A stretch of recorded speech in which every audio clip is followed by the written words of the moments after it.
मराठी, ते धडक ते धडक. शंकर नाना म्हणजे एक्साइट बॅटरी आणि एक्साइट बॅटरी म्हणजे शंकर नाना. एक्साइट बॅटरी आणि इन्व्हर्टरचे आपल्या भागातील अधिकृत सेल्स अँड सर्व्हिस सेंटर म्हणजे शंकर नाना. सर्वात स्वस्त बॅटरी आणि सर्वात बेस्ट सर्व्हिस देणारी तब्बल 26 वर्षापासूनची विश्वासाची परंपरा. मग वाट कशाची बघताय? इन्व्हर्टरसह सर्व प्रकारच्या बॅटरीसाठी आणि तुमच्या घरासाठी सर्वोत्तम सौर ऊर्जा डायमंड सोलार एनर्जीसाठी शंकर नानांना लगेच फोन करा. आपला माणूस, विश्वासातला माणूस. संपर्क आपल्या स्क्रीनवर. पत्ता फक्त आणि फक्त नेवरी नाका. तासगाव तालुक्यातील सुपरफास्ट बातम्या पाहण्यासाठी जिओ मराठी तासगाव या आपल्या नव्या चॅनलला आत्ताच सबस्क्राईब करा आणि बेल आयकॉनवर क्लिक करा. तासगाव तालुक्यातील दोघा चोरट्यांच्या सांगली पोलिसांनी मुसक्या आवळल्यात. तासगाव तालुक्यातील वज्रचौंडे येथील महिलेच्या गळ्यातील चेन चोरणाऱ्या दोघांना पोलिसांनी जेरबंद केलंय. या प्रकरणी तासगाव तालुक्यातील मळणगाव येथील दोघांना पोलिसांनी अटक केली आहे. स्थानिक गुन्हे अन्वेषण विभागाच्या पथकाने ही मोठी कारवाई केली आहे.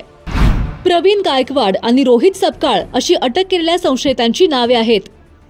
पोलीस अधीक्षक संदीप घुगे यांच्या आदेशानंतर स्थानिक गुन्हे अन्वेषणचे पोलीस निरीक्षक सतीश शिंदे यांनी सहाय्यक पोलीस निरीक्षक नितीन सावंत यांचे एक पथक तयार करून चेन स्नॅचिंगच्या गुन्ह्यातील संशयितांवर कारवाई करण्याकरता जोरदार फिल्डिंग लावली.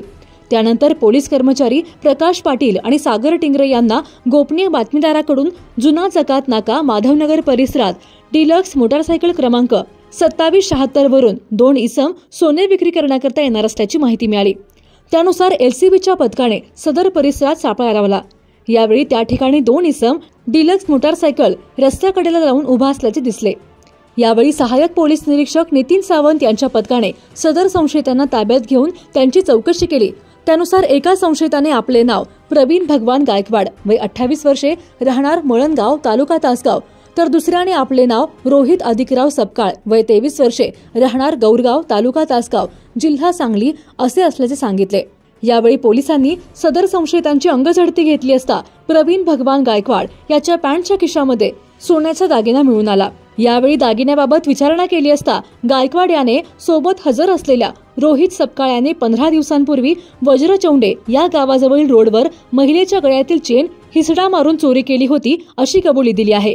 सदर माहितीबाबत तासगाव पोलीस ठाण्यातील रेकॉर्ड तपासले असता 21 जुलै रोजी तासगाव तालुक्यातील वज्रचौंडे येथील प्रियंका अर्जुन जाधव यांच्या गळ्यातील चेन हिसडा मारून पळवून नेल्याबद्दल तासगाव पोलीस ठाण्यात गुन्हा दाखल करण्यात आला होता. त्यानुसार या दोन्ही आरोपींकडून सुमारे 1,15,000 रुपयांचे सोन्याचे दागिने आणि 50,000 रुपयांची दुचाकी असा 1,65,000 रुपयांचा मुद्देमाल पोलिसांनी जप्त केला आहे. त्यानुसार तासगाव पोलीस ठाण्यात चेन स्नॅचिंगचा गुन्हा दाखल असल्याने नितीन सावंत यांच्या पथकाने सदरचा मुद्देमाल आणि गुन्ह्यात वापरलेली मोटारसायकल तसेच सदरचे 2 आरोपी तासगाव पोलीस ठाण्याकडे वर्ग केले आहेत. त्यामुळे स्थानिक अन्वेषण विभागाच्या या धडक कारवाईचे परिसरातून कौतुक होत आहे. जिओ मराठी, ते धडक